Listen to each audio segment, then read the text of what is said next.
ফাতেমা রাদিয়াল্লাহু তাআলা আনহার কোনো কিছুর প্রয়োজন হলে একটি দোয়া পড়তেন, সাথে সাথে গায়েবী ভাবে আল্লাহর সাহায্য আসতো। এটা আমরা অনেকেই জানি না। নবীজি সাল্লাল্লাহু আলাইহি সাল্লাম নিজে এই দোয়াটি হযরত ফাতেমা রাদিয়াল্লাহু তাআলা আনহাকে শিক্ষা দিয়েছিলেন।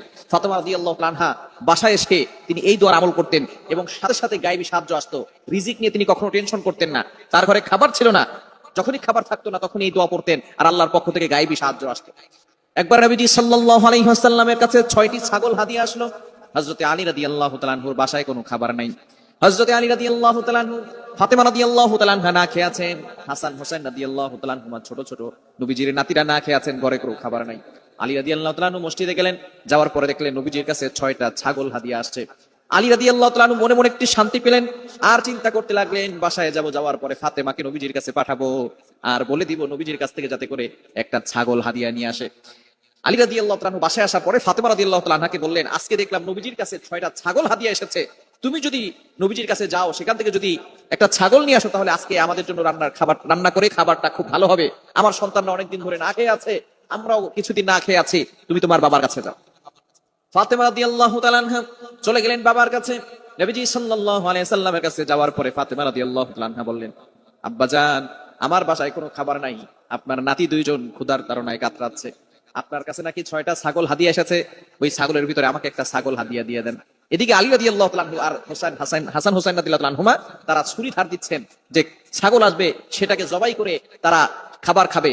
এদিক দিয়ে ফাতেমা রাদিয়াল্লাহু তাআলা আনহা যখন বাবার কাছে এই কথা বলেছেন, ফাতেমা রাদিয়াল্লাহু তাআলা আনহাকে নবীজি সাল্লাল্লাহু আলাইহি ওয়াসাল্লাম বললেন, ফাতেমা, তোমাকে আমি চাইলে ছাগল দিতে পারি, 6টা হাদিয়া এসেছে, 6টা এখনো আছে, আমি এখনো কাউকে এগুলো দেই নাই, তোমাকে চাইলে দিতে পারি, কিন্তু এই ছাগল তুমি কয়দিন খাবে? 1 দিন, 2 দিন, 3 দিন, 6 দিন, 7 দিন খেতে পারবে, তারপর তো ছাগল শেষ হয়ে যাবে। তোমাকে আমি একটা দোয়া শিখিয়ে দেই, এই দোয়ার আমল যদি তুমি করতে পারো, আল্লাহ পাক রব্বুল আলামিন ইয়াকিনের সাথে আমল করলে গায়েবী ভাবে তোমার কাছে সাহায্য আসবে, গায়েবী ভাবে আল্লাহ পাক রব্বুল আলামিন রিজিকের ব্যবস্থা করে দিবে। ফাতেমা রাদিয়াল্লাহু তাআলা আনহা খুব বিচক্ষণ মহিলা ছিলেন, তিনি ছিলেন জান্নাতি, তিনি হবেন জান্নাতি নারীদের সর্দার, সুতরাং তিনি কিন্তু বিচক্ষণ কম না। ফাতেমা রাদিয়াল্লাহু তাআলা আনহা বলেন, আব্বাজান, তাহলে আমার ছাগলের দরকার নাই, যদিও আমার সন্তানরা পেটের ক্ষুধায় আছে, যদিও আমার ঘরে খাবার নাই কিছুদিন ধরে, আমার ছাগলের দরকার নাই, আমাকে দোয়া শিখিয়ে দেন, ওই দোয়ার আমল করে আল্লাহর পক্ষ থেকে আমি গায়েবী সাহায্য নিতে চাই। যেই কথা সেই কাজ, নবীজি সাল্লাল্লাহু আলাইহি সাল্লাম দোয়া শিখিয়ে দিলেন। বাসায় যাওয়ার পরে আলী রাদিয়াল্লাহু তাআলা আনহু যখনই দেখলেন ফাতেমা রাদিয়াল্লাহু তাআলা আনহার হাতে কিছুই নাই, তখন তিনি বললেন, তোমার বাবা নিশ্চয়ই কিছু শিখিয়ে দিয়েছেন। কি শিখিয়ে দিয়েছেন? ফাতেমা রাদিয়াল্লাহু তাআলা আনহা বলেন, আমাকে এমন একটা দোয়া শিখিয়েছেন, এই দোয়ার আমল যদি আমরা করি তাহলে ঘরে অভাব থাকবে না, আল্লাহ পাক রব্বুল আলামিন গায়েবী ভাবে রিজিকের ব্যবস্থা করে দিবেন। সাথে সাথে ফাতেমা রাদিয়াল্লাহু তাআলা আনহা আর হযরত আলী রাদিয়াল্লাহু তাআলা আনহু দুইজনে মিলে এই আমলটা করা শুরু করলেন, আর আল্লাহ পাক রব্বুল আলামিন তাদের কাছে গায়েবী ভাবে রিজিক পাঠিয়ে দিলেন। দোয়াটি হচ্ছে, আল্লাহুম্মা ইয়া আউওয়ালাল আউওয়ালিন, ইয়া আখিরাল আখিরিন, ইয়া যাল কুওয়াতিল মাতিন, ইয়া রাহিমাল